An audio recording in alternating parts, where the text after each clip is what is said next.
I'd never met, eating cereal from my grandmother's china bowls like she owned the entire place. "Morning, Eugene," Karen said without looking up from her phone. "Hope you don't mind we used the good dishes. The kids were being picky about breakfast again."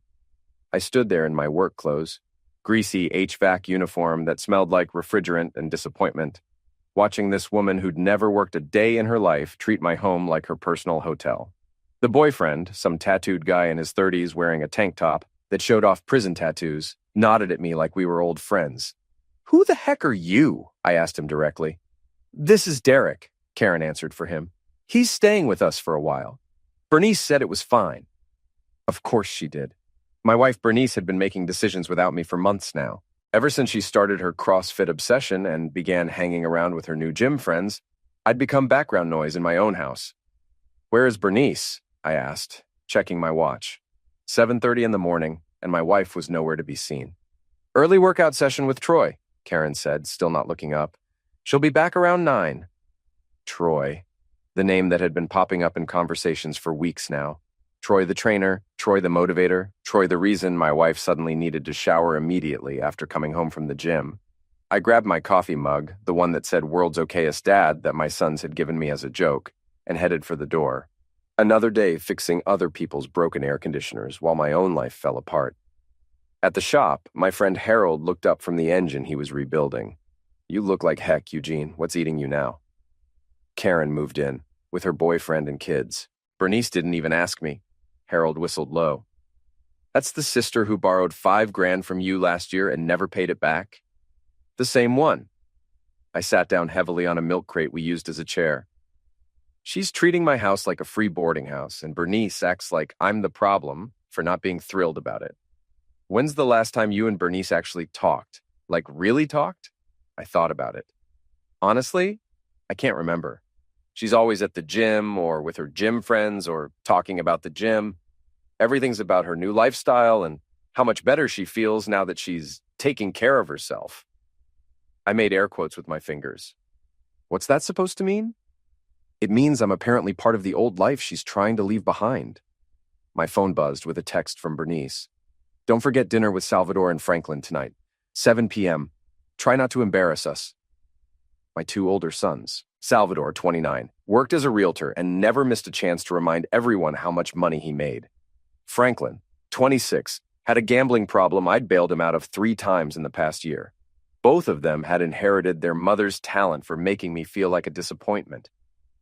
"Family dinner tonight," I told Harold. "Can't wait to hear what I'm doing wrong this week." "Maybe it won't be that bad." I laughed, but there was no humor in it. "Harold, my wife's sister, is living in my guest room with her felon boyfriend. My wife spends more time with her trainer than with me, and my sons only call when they need money. How exactly is it going to get better?"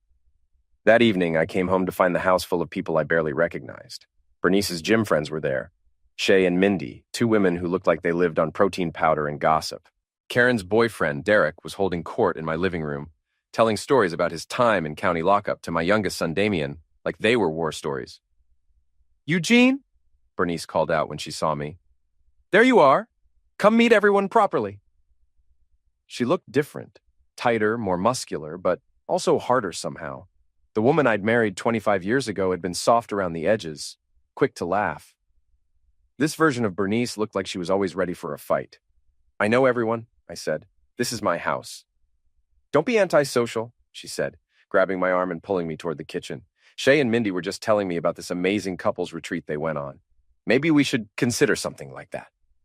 In the kitchen, I could hear the women talking. "I'm just saying," Shay was saying, "a man who doesn't take care of himself is basically giving up on his marriage." "Exactly," Mindy agreed. "Like, when was the last time Eugene even tried to work out or dress nicely or, She lowered her voice, but not enough. "Make an effort in the bedroom?" I froze.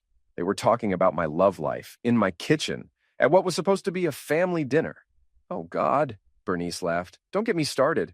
I keep telling him that just because he can fix an air conditioner doesn't mean he knows how to handle anything else that needs attention."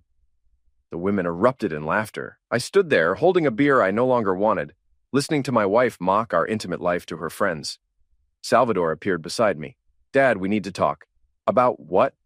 "About this whole situation. Mom told us about the problems you two have been having." "What problems?" Franklin joined us, looking uncomfortable.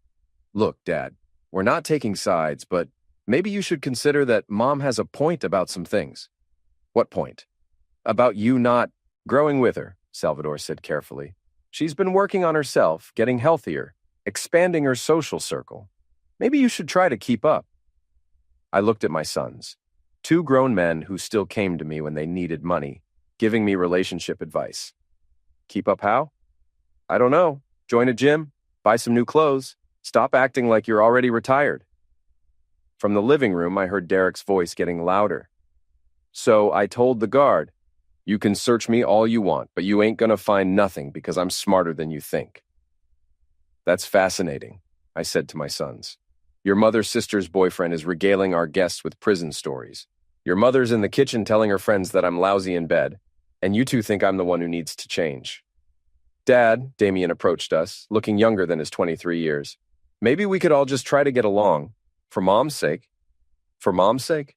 I nodded slowly. Right, because God forbid anyone consider what might be good for Dad's sake. Bernice appeared with her friends in tow. Eugene, Shay was just asking about your work. Tell her about that big commercial job you did last month. I fix air conditioners, I said flatly. They break. I fix them. It's not very exciting. He's being modest, Bernice said, but her voice had an edge. Eugene's very good at fixing things. It's just too bad he's not as good at maintaining them. More laughter from her friends. My sons looked embarrassed, but not for me. They were embarrassed of me. You know what? I set down my beer. I think I'll skip dinner. You all seem to be having a great time without me anyway. Eugene, don't be dramatic, Bernice said. Dramatic?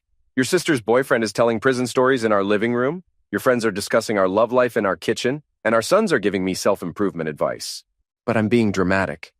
I headed toward the stairs, but Salvador caught my arm. Dad, come on. We're family. Are we? I looked around the room. Because from where I'm standing, it looks like I'm just the guy who pays for everything while everyone else lives their best life. That night, lying in bed next to Bernice, who was texting someone at 11:30 at night, I made a decision. If my family wanted to treat me like I was invisible, maybe it was time to show them what invisible really looked like. The next morning, I called my lawyer. Eugene, Tom Patterson had been handling my legal affairs for 10 years. What can I do for you? I want to know about separating my finances from my wife's, and I want to know about removing people from my property. Are we talking about divorce? We're talking about me taking control of my own life. 3 weeks later, the plan was in motion. I'd quietly moved my inheritance money, the money from my father's estate that had been sitting in our joint account, into a separate account in my name only. I consulted with Tom about my rights regarding house guests, and I'd started documenting everything. The documentation part was easier than I'd expected. Karen's boyfriend Derek had warrants out for unpaid child support. Karen herself owed back taxes in 2 states. My wife's gym friends had been posting photos of their girls' nights out that showed them drinking and driving. And Bernice? Well, Bernice had been sloppy about covering her tracks with Troy. I found the text messages on our shared iPad. Months of them, not just about workouts. Can't wait to see you tomorrow. Eugene's working late again. That thing you did with your tongue. I've been thinking about it all day. He doesn't even notice when I come home late anymore. It's like I'm married to a ghost. A ghost? That's what I was to my own wife, my own. A ghost who paid the mortgage and fixed the appliances and provided the money for her gym membership so she could meet men who weren't ghosts. I screenshot everything and sent it to myself. Then I started planning. The opportunity came sooner than I'd expected. Bernice announced that she wanted to throw me a surprise birthday party for my 50th. It'll be fun, she said. Just family and a few friends. Nothing too crazy. I don't really want a party. Come on, Eugene. When's the last time we celebrated anything? It'll be good for us. She seemed almost eager about it, which should have been my first warning sign. Bernice hadn't been eager about anything involving me in months. The party was scheduled for Saturday night at Murphy's Brewery, a local place with a private room in the back. When I arrived, the room was packed with people I barely knew. Bernice's gym crowd was there in force, along with Karen and Derek, my 3 sons, and a few neighbors. Surprise! Everyone yelled, but the enthusiasm felt forced. Troy was there. I recognized him from the photos Bernice had on her phone. Tall, heavily tattooed, wearing a tight shirt that showed off his CrossFit physique. He shook my hand like we were old friends. Eugene, happy birthday, man! Bernice talks about you all the time. I bet she does, I thought. The evening started normally enough. People mingled, drank beer, made small talk. But as the alcohol flowed, the conversation got looser and meaner. Speech! Speech! Someone called out. Salvador stood up, holding a beer. I'd like to say a few words about my father. Here we go, I thought. Dad, you've always been reliable, Salvador began. You show up, you do your job, you pay your bills. You're like a really dependable appliance. Laughter from the crowd. Not warm laughter. And like most appliances, Franklin chimed in, you're not very exciting, but we'd probably miss you if you broke down completely. More laughter. I looked at Bernice, expecting her to shut this down, but she was smiling. Speaking of breaking down, Shay called out, Bernice was telling us about your attempt at romance last month. The dinner you made? Oh, God, Bernice laughed. He tried to cook this elaborate meal, but he burned everything. The smoke alarm went off 3 times. The neighbors called to make sure the house wasn't on fire. And then, Mindy added, he tried to be all romantic afterward, but what? I asked, my voice cutting through the laughter. The room got quiet. Mindy looked at Bernice, who waved her hand dismissively. It's fine. He knows he's not exactly Casanova, Bernice said. I mean, after 25 years, we're basically roommates anyway. Roommates, I repeated. You know what I mean, she said quickly. We're comfortable with each other. Comfortable? I stood up slowly. Is that what we're calling it? The room was dead silent now. Everyone was looking at me, waiting to see what the reliable appliance would do. You know what's funny? I said, looking around the room. I came here thinking this was a birthday party, but it's actually a roast. A roast where my wife tells strangers that I'm boring in bed, my sons compare me to a broken appliance, and everyone laughs about what a disappointment I am. Eugene, Bernice said, you're being too sensitive. Am I? I pulled out my phone and opened the screenshots I'd saved. Because I've been thinking maybe I should be more sensitive, more attentive to what's really going on around me. I held up the phone so she could see her own text messages on the screen. The color drained from her face. What is that? She asked quietly. These are your text messages with Troy here? I said loudly enough for everyone to hear. The ones where you talk about how much you enjoy his tongue, and how I'm like a ghost, and how easy it is to sneak around behind my back. The room erupted. People were gasping, talking over each other, pulling out their own phones to record what was happening. Troy stepped forward. Hey, man, I think you're misunderstanding. Am I misunderstanding this one? I read from the phone. Eugene's working late again. Come over around 8. We'll have at least 2 hours before I have to pretend to be tired. Bernice lunged for my phone, but I stepped back. Or this one. I can't believe I wasted 25 years on someone who thinks foreplay is asking if I'm ready. Stop it, Bernice screamed. Stop reading those. Why? I asked. You didn't seem to mind sharing details about our love life with your friends. I thought everyone was interested in my personal business. My sons were staring at their mother in shock. Salvador looked like he was going to be sick. Franklin was backing toward the door. Even Damien, who always tried to keep the peace, looked horrified. Dad, Salvador said quietly, maybe we should all just go home. Home? I laughed, and it was not a pleasant sound.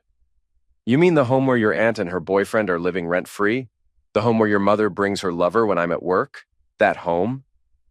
I looked around the room at all these people who had been laughing at me 5 minutes ago. You know what the best part is? You all think I'm pathetic. The boring husband, the disappointing father, the reliable appliance. But at least I'm not a cheating wife or a deadbeat boyfriend or grown men who still need daddy to pay their bills. I walked toward the door, then turned back. By the way, Bernice, I moved my inheritance money into a separate account this morning. Karen and her boyfriend have until Sunday to find somewhere else to live. And Troy, I looked directly at him. My wife's all yours. Just remember, if she'll cheat with you, she'll cheat on you. I left them all standing there in stunned silence. But that was just the beginning. The next morning, I woke up to 17 missed calls and 43 text messages. Bernice had apparently spent the night at Shay's house, and everyone wanted to talk. My sons wanted to know if I was serious about cutting off their money. Karen wanted to know if I was serious about evicting her. Bernice wanted to know if we could work things out. I ignored them all and went to work. Harold took one look at me and grinned. You look like a man who burned down his own house and enjoyed watching it burn. Something like that. Want to talk about it? I told him everything, the party, the text messages, the confrontation. When I finished, Harold was quiet for a long moment. So what's the plan? He asked. Plan? Eugene, you just declared war on your entire family. You better have a plan for what comes next. He was right. I'd acted on impulse at the party, but now I needed to think strategically. These people had been taking advantage of me for years, treating me like I was nothing. It was time to show them exactly how much nothing I really was. I started with Karen. On Sunday morning, I showed up at the house with an eviction notice and 2 police officers. "You can't do this!" Karen screamed from the front porch. "Bernice said we could stay." "Bernice doesn't own this house," I said calmly. "I do. You have 2 hours to pack your things and leave." Derek came out shirtless, trying to look intimidating. "This is BS, man. We got nowhere to go." "That's not my problem," I said. "You've got outstanding warrants, Derek. I'd suggest you focus on getting packed instead of arguing with me." One of the officers stepped forward. "Sir, is that true about the warrants?" Derek's tough guy act crumbled immediately. Within an hour, Karen's family was loading their stuff into a U-Haul while Derek tried to avoid making eye contact with the cops. "You're heartless," Karen told me as she carried the last box to the truck. "Family is supposed to help family." "You're right," I said. "Family is supposed to help family, not take advantage of family." Next, I dealt with my son's financial situation. I called Salvador first. "Dad, thank God," he said when he answered. "We need to talk about Mom. She's a mess. She's been crying all weekend." "I'm not calling about your mother," I said. "I'm calling to let you know that I'm closing the joint account that I've been using to help with your mortgage payments." Silence. "What do you mean?" "I mean that starting next month, you'll need to make your full mortgage payment on your own. The same goes for Franklin's gambling debts and Damien's college tuition. You're all adults. It's time you started acting like it." "Dad, you can't be serious. I can't afford my mortgage without your help." "Then maybe you should have thought of that before you spent my birthday party comparing me to a broken appliance." "That was just... we were joking around. You know we didn't mean it." "The problem, Salvador, is that I think you did mean it. I think you all see me as nothing more than a source of money. Well, the bank is closed." I hung up and immediately called Franklin. "Dad?" He sounded panicked. "Salvador just called me. Please tell me you're not really cutting us off. I'm really cutting you off. But I owe $12,000 to some very serious people. They're not going to accept my dad's mad at me as an excuse for not paying." "Then you better figure out how to come up with $12,000. "How am I supposed to do that?" "Get a job, Franklin. A real job, not poker." "Dad, please. I know we screwed up at the party, but..." "You didn't screw up at the party, Franklin." "You showed me exactly who you really are. All of you did. The calls from Damien were harder. He was the youngest, and he'd always been the most decent of my 3 sons. But he'd also been the most dependent on my financial support." "Dad," he said when I finally answered, "I don't understand what's happening. Mom's staying with Aunt Shay. Salvador's talking about selling his house. Franklin's freaking out about some debt. What's going on?" "What's going on is that I'm tired of being taken for granted." "But I never took you for granted. I've always appreciated everything you've done for me."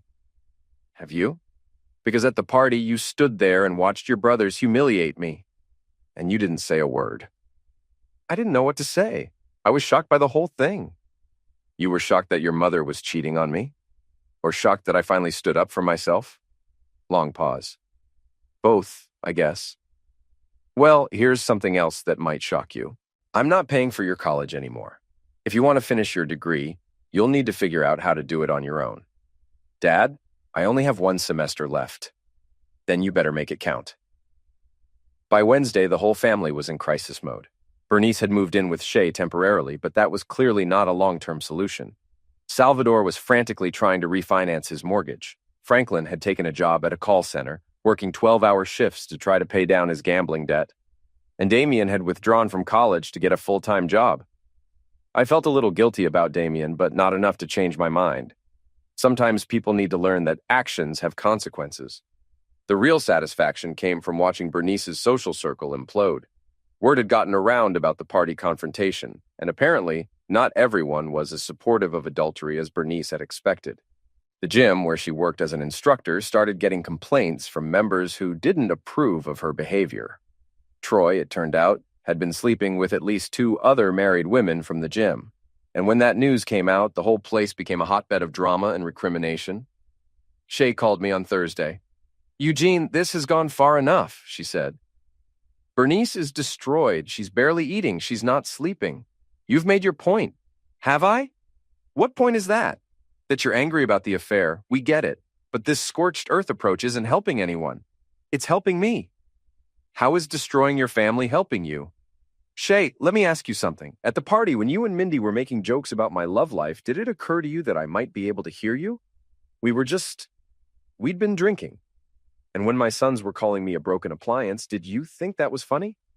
It was just party talk, Eugene. People say things they don't mean when they're trying to be entertaining. But here's the thing. I think they did mean it. I think you all see me as this pathetic figure who exists to pay bills and fix things and take all the blame. Well, I'm done being that guy. So what do you want? You want Bernice to beg for forgiveness? I want Bernice to face the consequences of her choices, just like I'm facing the consequences of mine. Friday evening, I was at Harold's shop helping him rebuild a transmission when Bernice showed up. She looked terrible, red eyes, hollow cheeks, like she hadn't slept in days. Eugene, we need to talk. Harold looked at me, and I nodded. He wiped his hands on a rag and headed for the door. I'll be at Murphy's if you need me. When we were alone, Bernice sat down on the milk crate and started crying. I'm sorry, she said. I'm so sorry about everything. The affair, the party, all of it. I know I hurt you. Yes, you did. Can we please try to work this out? I ended things with Troy. I quit the gym. I'm willing to do whatever it takes to fix this. I looked at my wife, this woman I'd loved for 25 years who had become a stranger. Bernice, do you remember our wedding day? Of course. Do you remember what you said in your vows about honoring and cherishing me? She nodded, tears streaming down her face. When did you stop? When did I become someone you could mock to your friends? When did I become so unimportant that you could cheat on me and think I wouldn't notice? I don't know, she whispered. I don't know when it happened. I felt like we were strangers living in the same house, like we were just going through the motions. So instead of talking to me about it, you decided to talk to Troy about it, with your clothes off. It wasn't supposed to happen. It started as friendship, and then you decided that I was such a pathetic loser that I'd never find out, or that even if I did find out, I'd be too weak to do anything about it. She looked up at me with something like surprise. You're different. I'm the same person I've always been. The difference is that I'm not pretending anymore. Pretending what? Pretending that I'm okay with being treated like garbage by the people who are supposed to love me. We sat in silence for a few minutes. Finally, Bernice spoke again. What do you want from me? I want you to understand that there are consequences for your actions. You humiliated me in front of our friends and family. You cheated on me for months. You made me feel like I was worthless. I know, and I'm sorry. Sorry doesn't fix it, Bernice. Sorry doesn't undo the damage. So what does? What can I do to make this right? I looked at her for a long moment. I don't think you can. The final confrontation came the following Saturday. I was at home, enjoying the peace and quiet of my empty house, when I heard cars pulling into the driveway. Through the window, I saw Bernice getting out of Shay's car, followed by Salvador, Franklin, and Damien. They were clearly coming for some kind of intervention. I opened the door before they could knock. Family meeting? I asked. Salvador stepped forward, trying to take charge. Dad, we need to talk. This whole situation has gotten out of hand. Has it? You're destroying everything, Franklin said. Mom's a wreck. We're all struggling financially. The whole family is falling apart. Interesting perspective, I said. Come in. They filed into my living room and sat down like they were staging an intervention, which I realized they probably were. Dad, Damien said, we all know you have a right to be angry. What Mom did was wrong, and the way we acted at the party was wrong. But this punishment thing has gone too far. Punishment? Cutting off our money, kicking out Aunt Karen, refusing to talk to Mom, Salvador listed. You're trying to punish all of us. No, I said. I'm not trying to punish you. I'm trying to save myself. Save yourself from what? From being invisible in my own life. I looked around at their faces, my wife, my 3 sons, the people who were supposed to matter most to me in the world. Do you want to know what the worst part of that party was? I asked. It wasn't finding out about the affair. It wasn't even being humiliated in front of all those people. The worst part was realizing that none of you see me as a real person. That's not true, Bernice protested. Isn't it? Bernice, when's the last time you asked me about my day? Not whether I fixed something or whether I deposited my paycheck, but actually asked me how I was doing. She opened her mouth, then closed it. Salvador, when's the last time you called me just to talk? Not to ask for money, not to complain about something, just to see how your old man was doing? Salvador looked uncomfortable. Franklin, can you tell me one thing about my life that doesn't involve bailing you out of trouble? Franklin stared at the floor. Damien, you're the only one who's ever shown any interest in me as a person, but even you only call when you need something. Dad, Damien said quietly, that's not fair, isn't it? Think about it. Really think about it. When was the last time any of you treated me like I mattered for something other than what I could provide? The room was silent. You want to know why I cut off the money? Because that's all I was to you, a source of money. You want to know why I'm not trying to save my marriage? Because I wasn't a husband, I was a roommate who paid the bills while my wife found excitement somewhere else. I stood up and walked to the window, looking out at the street where I'd lived for 15 years. I spent 25 years trying to be a good husband and father. I worked overtime to pay for Salvador's real estate classes. I bailed Franklin out of debt over and over again. I paid for Damien's college. I fixed everything that broke. I paid every bill on time. I showed up for every birthday and holiday and school event. I turned back to face them. And what did I get for it? A wife who cheated on me because I was boring, and sons who thought it was funny to compare me to a broken appliance. You all took me for granted, and when I finally stood up for myself, you act like I'm the one who's out of line. We didn't mean to take you for granted, Salvador said, but you did, for years. And the only reason you're here now is because you want me to go back to being the guy who pays for everything and asks for nothing in return. That's not true, Bernice said. I'm here because I love you. Do you? Or do you love the security I provide? Because there's a difference. She didn't answer. Here's what's going to happen, I said. Bernice, I'm filing for divorce. You can have half of the marital assets as required by law, but the house is mine. It was my inheritance that paid for it. You'll need to find somewhere else to live. Eugene, I'm not finished. Salvador, Franklin, Damien, you're all adults. It's time you started acting like it. I'm not your personal bank anymore. If you want a relationship with me, it's going to be based on mutual respect, not financial dependence. Dad, please, Franklin said. I can't make it without your help. Then you better figure out how to make it. Because the alternative is learning to live without me entirely. I walked to the front door and opened it. I think this conversation is over. They filed out slowly, Bernice crying, my sons looking shell-shocked. As they reached their cars, Salvador turned back. Dad, what if we can't do it? What if we can't make it without your help? Then you'll fail, I said. And maybe failure will teach you something that success never did. I closed the door and locked it. 6 months later, I was a different man living a different life. The divorce was finalized, and Bernice had moved to another town to start over. Salvador had managed to keep his house by taking on a roommate and working nights at a second job. Franklin had gotten clean from gambling and was slowly paying down his debts. Damien had finished his last semester by taking out student loans and was now working as a teacher. None of them had spoken to me in 3 months. I was okay with that. I'd sold the house and bought a smaller place across town. I'd started dating a woman named Carol who worked at the library and thought I was interesting. I'd taken up woodworking and joined a hiking club. For the first time in years, I felt like I was living my own life instead of just funding everyone else's. Harold stopped by on a Saturday afternoon and found me building a bookshelf in my garage. You look good, he said. Happy? I am happy. Any regrets? I thought about it. I regret that it took me so long to realize what was happening. I regret that I let them treat me that way for so many years. What about losing your family? Harold, they weren't my family. They were people who happened to be related to me who saw me as a resource to be exploited. My real family, if I ever have one again, will be people who actually care about me as a person. Think any of them will come around? Maybe Damien. He's got the best heart of the bunch, but honestly, I'm not holding my breath. And if they don't, then I'll know I made the right choice. As Harold left, I went back to work on the bookshelf. It was a beautiful piece, solid oak, hand-fitted joints built to last. Like the life I was building for myself. Strong, carefully constructed, and designed to support the things that actually mattered. My phone rang. I glanced at it and saw Damien's name on the screen. I hesitated for a moment, then answered. Hi, Dad. Damien. I was wondering, would you like to have lunch sometime? Just to talk. Not about money or family drama, just to talk.